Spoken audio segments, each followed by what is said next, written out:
बिस्मिल्लाहिर्रहमानिर्रहीम। शुरू अल्लाह के नाम से जो बड़ा बाबरकत नहायत रहम वाला है। अस्सलाम वालेकुम दोस्तों, उम्मीद है आप लोग खैर आफियत से होंगे।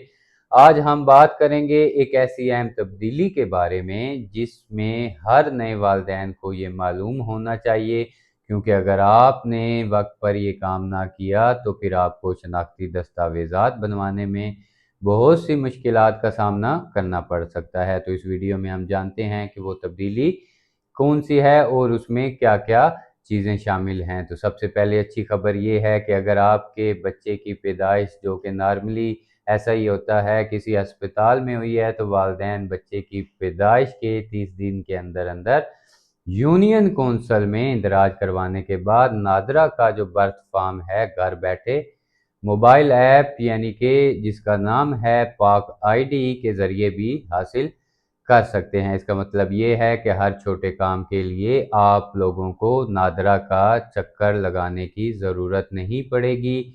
अब बात कर लेते हैं कि उसमें क्या क्या बायोमेट्रिक चाहिए होगी, कब चाहिए होगी और प्रोसीजर क्या है, और कितने साल के बच्चे को फ़ोटो और फिंगरप्रिंट्स की ज़रूरत हो सकती है। अगर बच्चे की उम्र 3 साल तक है तो उसके बर्थ फॉर्म के लिए फ़ोटो और फिंगरप्रिंट्स की ज़रूरत नहीं होगी, लेकिन जब बच्चे की उम्र 3 साल से 10 साल के दरमियान है तो उस सूरत में सिर्फ तस्वीर जो है वो लाजमी हुआ करेगी। लेकिन अगर उम्र 10 साल से 18 साल है तो उस सूरत में तस्वीर के साथ साथ जो फिंगरप्रिंट्स हैं वो भी लाजमी लेने होंगे। ये नई पॉलिसी जो है वो शनाख्ती रिकॉर्ड को ज़्यादा दुरुस्त और महफूज बनाने के लिए मुतारिफ कराई गई है। अब सवाल ये पैदा होता है कि हम बर्थ फॉर्म कैसे हासिल कर सकते हैं। तो सबसे पहले बच्चे की पैदाइश यूनियन कौंसल में आप लोगों ने रजिस्टर्ड करवानी है। उसके बाद पाक आईडी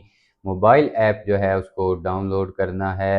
ऐप के ज़रिए मतलूबा मालूमात आपने दर्ज करनी है और दरख्वास्त जमा करवानी है। अगर उम्र के मुताबिक तस्वीर या फिर बायोमेट्रिक दरकार हो तो वो भी आप लोगों ने उस ऐप में फ्राहम करनी है। उसके बाद आप अपनी दरख्वास्त की प्रोसेसिंग का इंतज़ार करेंगे।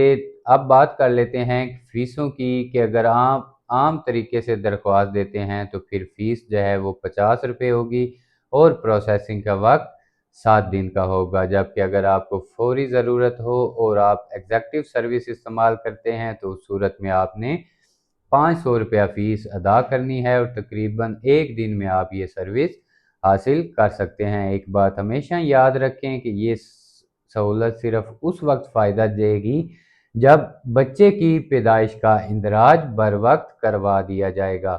बहुत से वालिदैन इस काम में ताख़ीर कर देते हैं, जिसकी वजह से बाद में बेफाम स्कूल एडमिशन और दीगर सरकारी दस्तावेज़ात बनवाने में मुश्किलात पेश आ सकती हैं। लिहाजा अगर आपके घर नए बच्चे की पैदाइश हुई है तो कोशिश करें कि 30 दिन के अंदर अंदर इंदराज मुकम्मल करवाएं। आखिर में एक वजाहत भी ज़रूरी है कि नादरा वक्तन फ़वक्तन अपनी पॉलिसी में तब्दीली करता रहता है, इसलिए दरख्वास्त देने से पहले ताज़ा तरीन हदायत ज़रूर चेक कर लिया करें। अगर ये वीडियो आपको मालूमाती लगी हो तो वीडियो को लाइक करिएगा, अपने दोस्तों के साथ शेयर कीजिएगा, खासकर उन दोस्तों के साथ शेयर कीजिएगा जो अभी नए नए वालिदैन बने हैं, और मेरे चैनल को सब्सक्राइब करना ना भूलिएगा। अगली वीडियो तक के लिए मुझे इजाज़त दीजिए। अपना और अपने कानूनी हकूक़ का ख्याल रखा करें। शुक्रिया। अल्लाह हाफिज़।